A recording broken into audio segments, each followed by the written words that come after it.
Welcome back, everybody. This is Mark, aka Chibikawaii, joining me in the booth for this lovely round 4. Gabe, aka Calimdir. We got some fun matchups going on. Gabe, why don't you give us a little bit of rundown? Hello, yeah. So we are in the 3-0 bracket, and we're going to be watching camat0, who I believe won last week, or at least got second. No, I that think won. they got first. camat0, Okay, so yeah, camat0 won. And he's running it back. So the only changes from with his list from last week are -4 Auric Interrogator and -2 Talon of Nostrix for +4 Tinker Overseer, +2 power. I don't know exactly if it's like Shadow Sigils or what, but I know it's 2 more power. So he's running this Argenport mid-range Tavrod, Bloodletter, Lethrife Falchion deck that everybody's been seeing. And on the other side of the table, we have Bradykin bringing back Xenon Killers. And this is Xenon Killers is very different from the version that Tiger HC brought to light back 1 or 2 invitationals ago. So this is now post-Ion, post-Auric Interrogator. So there's a lot of cool new tools that I'm excited to see in this matchup. Yeah, this is even a slightly different take than what Shed had. It's similar, but definitely different. I wouldn't even call them that similar. Shed's deck was really spicy. This deck's a little more like proactive and traditional. The overlap of cards between the two decks was high. How about that? I suppose. Well, all of the threats are different. All of the threats are different. I mean, there's some, I don't know, just put some stuff from the board into the main deck, and I don't know. I'm just looking at Dark Returns, Initiations, Interrogators, Ions, Banish, Centaur. I don't know. It's a different take. Yeah. I mean, it's all the good Xenon cards. What are you gonna do? More than anything, Bradykin's deck makes me feel a lot better, and that's important to me. Okay, all right, that's fair. I can get behind that. Looks like players, though, resolving their mulligans and going ahead and getting started. camat0's hand, definitely not the best one I've ever seen with this deck. Bradykin, sitting a little better. It's going to be a turn 3 Interrogator. Yeah, so it should be pretty good. That Instigator draw, though, pretty good. Yeah, it's not bad. This Bloodletter, I can't play it yet, but could end up being very, very good. However, I imagine we're going to see just the Bart come down next turn, and then Bart just starting to get suited up. You want to get Bart suited, at least in this matchup, suited up and to get it above, out of killer range pretty quickly, which... Gonna need another piece of equipment. Bloodletter definitely does do a good bit of work, and a 5/5 unblockable, not a bad thing. Yeah, so the original Argenport mid-range deck that Bruised by God brought to light by top 8ing with it, the Impending Doom Bart deck, that deck was created as an answer to Praxis. So it really punishes these time-based mid-range decks. Xenon is a time-based mid-range deck. They do have the shadow removal, so it's not as powerful, and they do have killer, which is very good. Yeah, but still the unblockable strategy is very good against these sort of mid-range strategies that just don't have as much interaction with a card like Bart. So this is looking pretty good for camat0 until Bradykin draws an answer in Xenon Initiation, or if camat0 just doesn't draw any power. Yeah, if camat0 get a second Shadow Source off the top, a non-depleted Shadow Source would just be absolutely huge here. And also puts Bart out of range of a lot of the killer tactics. However, the Bloodletter definitely puts him out of range of a lot of the killers. Oh, yeah, and that's gonna be a big deal, because now Banish is the only answer, I think, that Bradykin has, which means he does have the Varus Favor Banish, so he can answer it, I think. Ooh. Which is pretty rough for camat0. It is. If camat0 hits a non-depleted power, though, he can go ahead and play the Rune Hammer and get rid of that Instigator, which would be pretty big, because right now Bradykin's getting a lot of advantage with those end-of-turn draws. The I guess also the Annihilates in hand, might be an answer as well as the Vanquish. Sorry, there are a lot of answers. I just wanted to see Rune Hammer get play. So I think the reason camat0 chose to play the Annihilate or the Vanquish over the Annihilate is because Xenon is a deck that plays a ton of mono-faction units, which Yes. is not something we see that much anymore. No. There's just so many multi-faction units in the game now. But Xenon still has a ton of single-faction units that are really strong, Oof. and that's going to be the end of the game there. Yeah. Just Dawnwalker, Obelisk, too many cards that get value friendly with camat0 just being stuck on power for too long.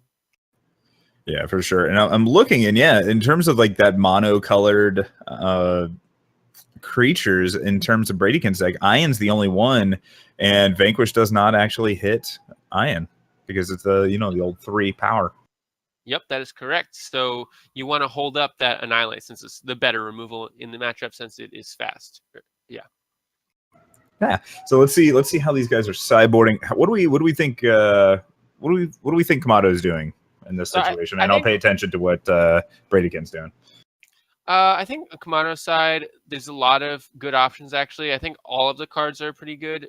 Maybe not Copperhall Bailiff. The question is, what cards don't you want in the matchup? And which card, and to prioritize what you want to bring in. I think like Sabotage is actually something to consider just because you have no really great interaction with Obelisk or Xenon Initiation. And if it's a Death Strike, that's pretty good. But do you want to just Protect because it's maybe more useful, except for it doesn't deal with Xenon Initiation? So I think he's going to definitely bring in the 2 Annihilates because that is removal, can 2-for-1 against Xenon Initiation, which is the biggest problem, as I've said. But after that, I'm not sure what he's bringing in, and I'm not sure what he's taking out. And I think the Runehammers might be a consideration only because of Dawnwalkers. But they do line up pretty well versus a lot of the other cards, so who knows? Yeah, and looking over at Bradykin, so Bradykin looks like actually taking out the Interrogators, bringing in Steward of the Past. They went up on Banish, they went up on Death Strike, and they went up on Predatory Carnosaur. What else did they take out? They also took out the Twin Brood Sauropods. It looks like some Suffocates are coming in as well. Yeah, so I think he just wants to have as many answers for Bart as possible before he gets too crazy, and then bring in the extra Death Strike as another answer to Tavrod. I don't think he's too concerned about trying to go too big. I think he knows he can't really outvalue Tavrod, so he just wants to have the best answers possible. For sure. And it looks like Interrogator coming back in after Ion was taken out. That's just going to make the Annihilates for camat0 just super, super good, though. Yeah, definitely. Ion, definitely not the strongest card in this scenario. For sure. The 9 power ultimate is very good, but it's very slow, right? It's only good, I think, against decks like Feln or like Justice Primal Shadow, decks that grind really long but don't actually end the game very quickly. Like, it's not great against Big Combre because once Big Combre takes over, you're activating for 9 power is not really a big deal. They're just gonna draw cards. So in this scenario, it's not great because the only important part is the lifesteal, and you can't really ambush against a Bart, so loses a lot of power there. But yeah, Annihilate is going to be a big deal. Yeah, and it looks like Ion actually did come back in. I missed there was some things that were cut in order to have Ion in there, as well as the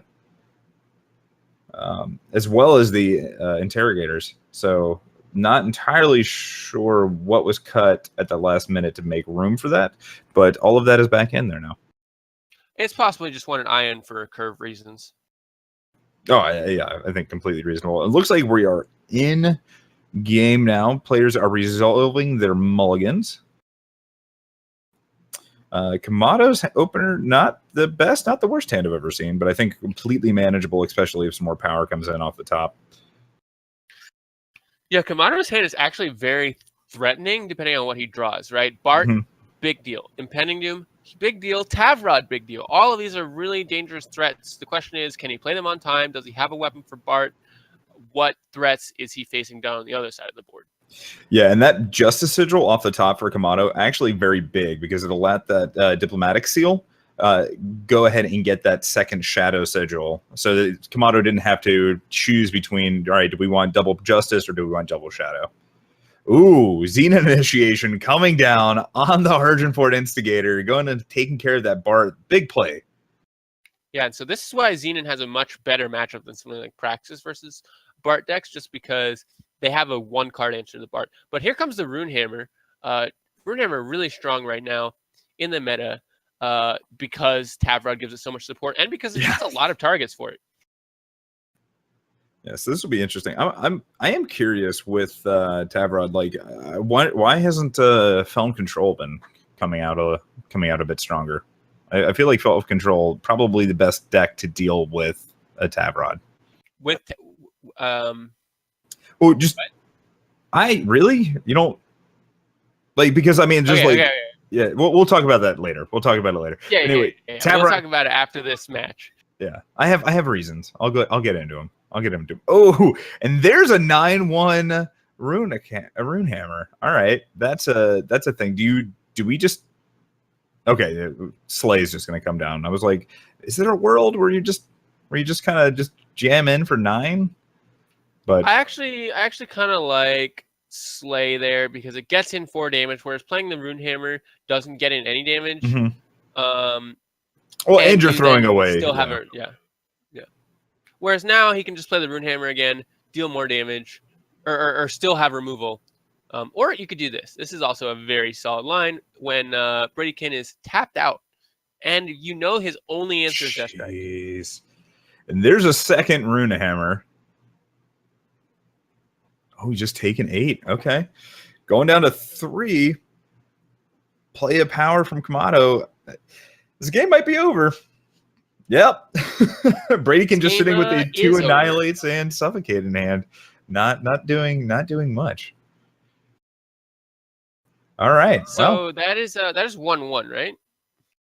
It is. So we're getting a game 3 here. I'm curious to see if there's going to be any adjustments made to the sideboard.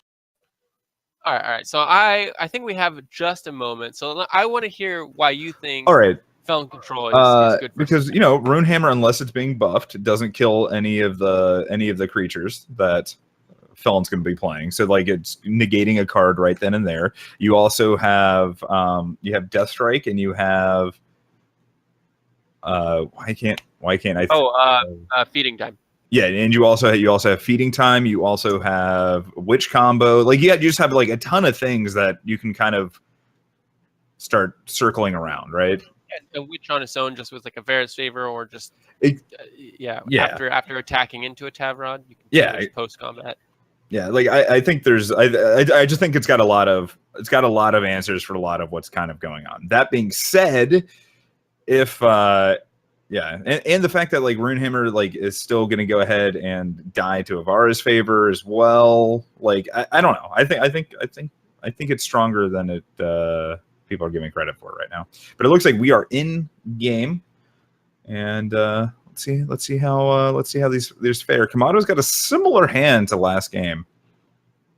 Yeah, both players actually have a pretty similar hand in the Instigator start.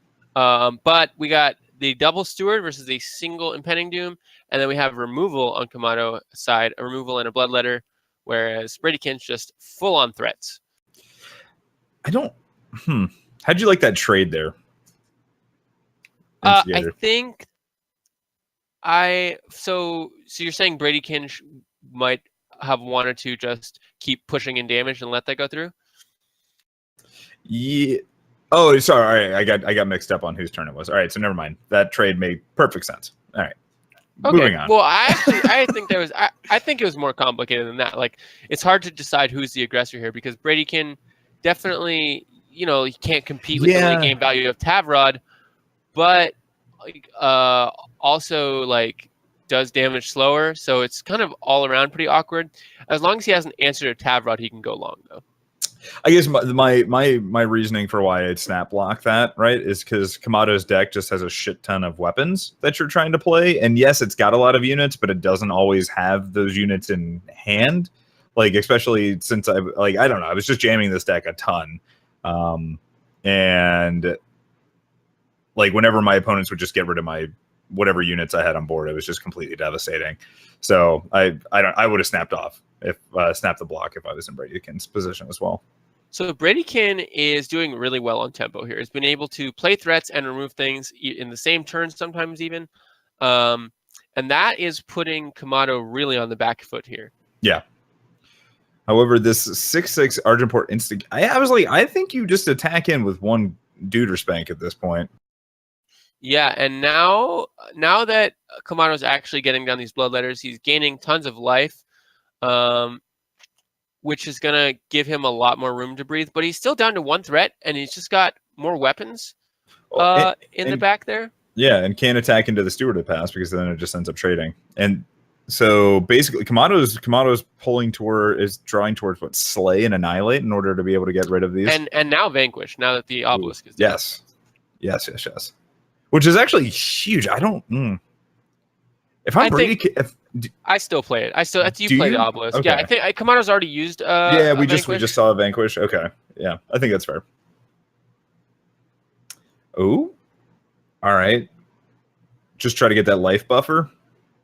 Yeah, I think he's just got to do that to give him some more space, to give him a couple more turns to draw, and at least remove the steward. But that puts, that's a lot of cards he's spending just to remove that steward and gain that life. So Bradykin still got the, or rather, camat0 still has to work through these cards in Bradykin's hand, and they are both ways. They're a unit with killer and a way to give killer, so it's a big deal. Well, and there's this Death Strike too. That's a draw. Yeah, that is a good draw. Yes, it is. I might have waited a little bit because like the odds of camat0 blocking with the Impending Doom are very low, and that way you could have gotten possibly a weapon out of it too.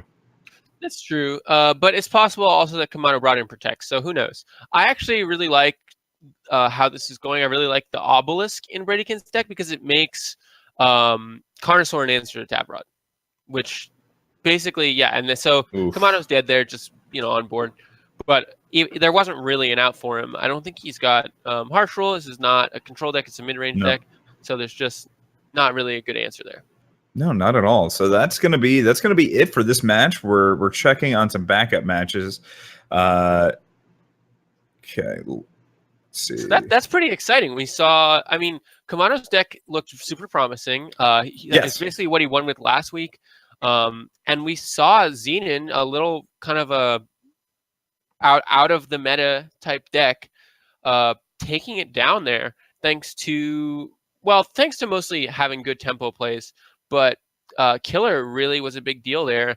And I think having the big time units, but backed up with more reasonable removal as opposed to Praxis, which doesn't really have an answer to Tab Rod and Bart and a lot of the threats that Argenport plays. I think it worked out pretty well. Yeah, no, I agree completely. And so it looks like we are getting set up. We're going to be bringing you the match of Tatsumaki versus MrCarrot. And if I remember correctly, Gabe, you had something about MrCarrot? Oh yeah. So MrCarrot is actually playing the exact 90 cards that I played in a TCG weekly a while back. I definitely appreciate this, and I think it's cool, and I'm a big fan of the deck. It is Huru Flyers. One thing though, I changed the deck a lot very quickly afterwards, so he's playing a lot of suboptimal cards that I now have to look at and go, why did I do this? Which I'm 100% okay with. All right, so let's see. It looks like we're still getting them together. Not entirely sure what decks are on. Let's look that up really quick. Well, other than the Hoover Flyers, but do you know what Tatsumaki's on? I do not, but I can look it up very shortly. All right, well, I'll let you do that. Okay, so Chalice. All right. So it's going to be Hoover Flyers versus Chalice. That explains why they're only in game 2. Yeah, and I actually like Hoover Flyers versus Chalice. So Tatsumaki has Archive Curators and only 3 Kothon. Okay, interesting. But he does have the Archive Curators, which make the matchup a little harder. They weren't always running Archive Curator, but it's pretty standard now. So that does make it a little trickier, but there's no Parliaments, so that helps. Remember that time where I was talking about Archive Curator and said it sounded like trash. What are you talking about? What? Huh? What? Anyway, so it looks like we're trying to get them going. Yeah, so while that's going on, let me tell you about film. Oh yeah, yeah. So okay, tell me where I'm wrong, because I will 100% eat crow. I've got no problem doing that. Yeah, so I think that you correctly identified that Auric Runehammer is not great versus Feln. However, what is the history of the matchup between Feln versus Armory, right? Typically, Armory is favored there. Right? That's why I said if a weapon actually sticks, then it's gonna be a little bit of an issue. And the reason for that is because Feln is chock full of removal. Chalk. Anyways, Feln is full of these answers to aggro decks, and so there's just so many dead cards in the matchup. So I think a Feln deck that is really unit heavy might have a positive matchup versus Tavrod, but then you suffer versus Stone Scar and things like that. So I think Feln is just in a place where it's too difficult to answer the variety of threats in the meta, and that's why I don't love it, because you just have to sacrifice a lot of what Feln's good at to be able to answer Tavrod. Because a lot of time, sure, yeah, you have Death Strike and Feeding Time, but those are not Slay. Slay is much better, and Tavrod has Slay, so anything you play, they can answer. Their threats, if they stick at all, if Tavrod sticks, it's a huge deal. Whereas if, like, Black Sky Harbinger sticks, okay, sure, right? If Bartholo sticks, well, that you're probably gonna die. If Feln Bloodcaster sticks, okay. So it's a lot harder for Feln to really get something going outside of Champion and Vera. Well, yeah, but I was just about to say, I mean, like, those two cards are absolutely great, though. Right, and so it's not impossible for Feln, but that's 2 cards, right? I don't know. So that's a potential 8 cards if you're running. Now I'm just gonna run Feln Control a whole bunch, and we'll see. We'll see. All right. I have to just prove you wrong now. If you do it, try and add more units than you might typically have, because I think that's kind of where you want to be. Oh, for sure. Yeah. Maybe go back to the old Stranger builds of Feln. No, that's not. Hold on. I don't condone this. So that's what we're doing, right? Yeah. So the players are still getting into. I have MrCarrot here, but they're not in game yet. Yeah. So they actually are in game. We're having a little bit of technical difficulty right here.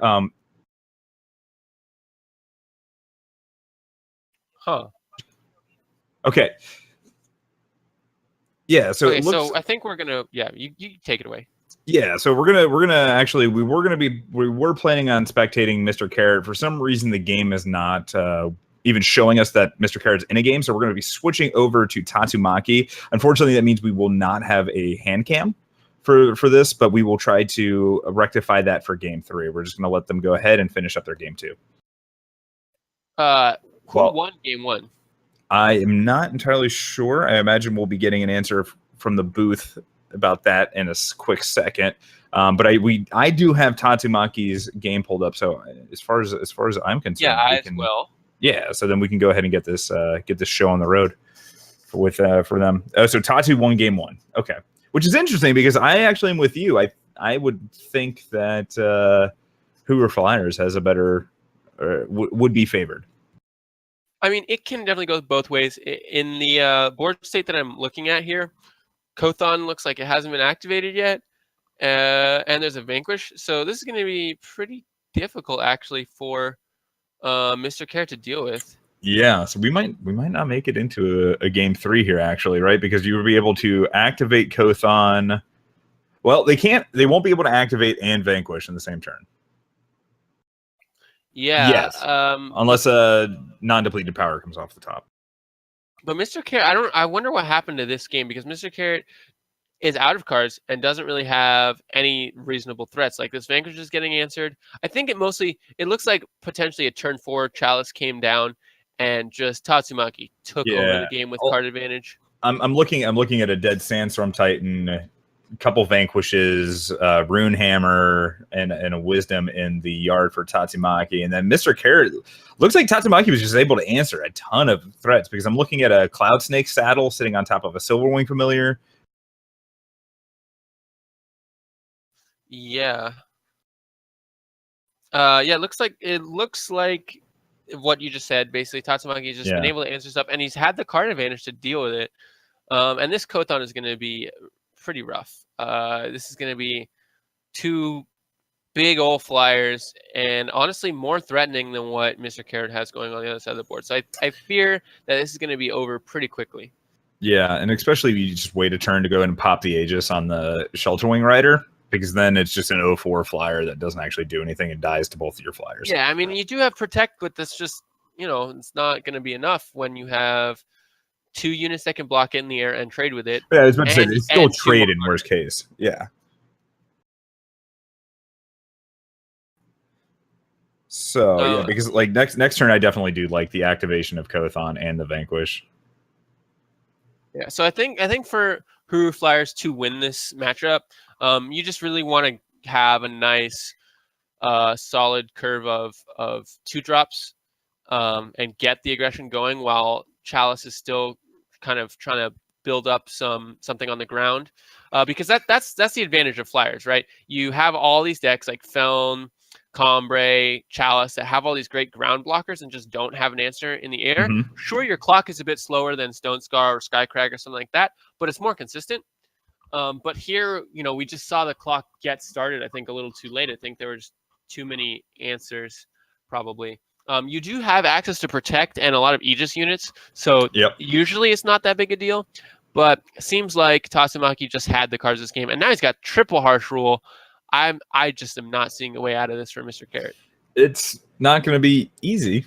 I also probably would have liked to have seen that Silverwing Familiar attack last turn, because the odds of you blocking with it are very low, because you're hoping for a weapon to come off the top, and that would have been another point of life that you would have had, and so that you would have had probably like 3 more points of life. So it actually extends your game for potentially another turn if you start you start attacking and getting those like tiny little life point ticks up.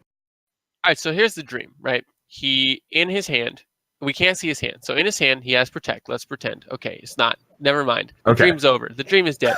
But in his hand, he has Protect. Then he draws a weapon, and then Tatsumaki doesn't draw power, which he did. Okay. 1 Harsh Rule tries to get rid of the Silverwing Familiar with the weapon, and you protect it, and then you just draw 2 more protects, and then you win the game, right? Now, what if MrCarrot does? Is MrCarrot playing Wisdom of the Elders? No. Okay. Better not. Then never mind. My line's not going to be. Line's not working. I was like, maybe you draw into an Eileen's Choice and protect, and then the weapon. I don't know. So Tatsumaki, I think, might finally have to start unleashing the Harsh Rules. The one thing that is kind of bad for Tatsumaki is that he doesn't have any more card advantage. But I mean, he's got the 2 chalices. Like, he can just, if he draws any unit, he'll just draw a card. If he draws another one, he'll draw another card, and he'll just start going from there. Looks like he doesn't have an interest in these Harsh Rules. Oh man, there was the Protect. Oh wow. Okay. Oh, I don't know that I would have protected that. Yeah, I don't think I would have either. This Archive Curator's huge, though. It is. It's got a big booty. I'll tell you that. Well, I'm just saying, just because it's going to allow for blocking of the Silverwing Familiar, and then also puts a flyer in the air, because Carrot's dead on board, right? Oh yeah. So now even if he blocks everything, he still takes 3. Yeah. Big draws. Big draws, I tell you. Well, actually, but he's going to gain 1 point of life, so he's not dead just yet. Tatsumaki will find a way. I'm never wrong. Okay, I was wrong. Well, no, because they haven't played a power yet, so... Well, I guess it doesn't matter. It's all stuff for next turn. All right, so we pop that... You have the block with everything. And then we get to follow up with a Kothon. Kothon and activate Chalice on it, right? You don't even need to play Kothon. You don't have to. Nah, let's do whatever you want. Let's do it. No reason not to, all right? I mean, if your computer crashes and never mind. This is not timed. It's not timed, so that doesn't work. Okay. We have Desert Marshal. All right. Well, that's just going to be it. So that, yep. Tatsumaki taking the match into games. And I don't, let's see, we're looking to see if we have a backup. My guess is that we will not, because that took a little bit to get going. Oh, that was the last match of the round. So we are going to cut to a break really quick, guys, and then we will be right back sooner rather than later.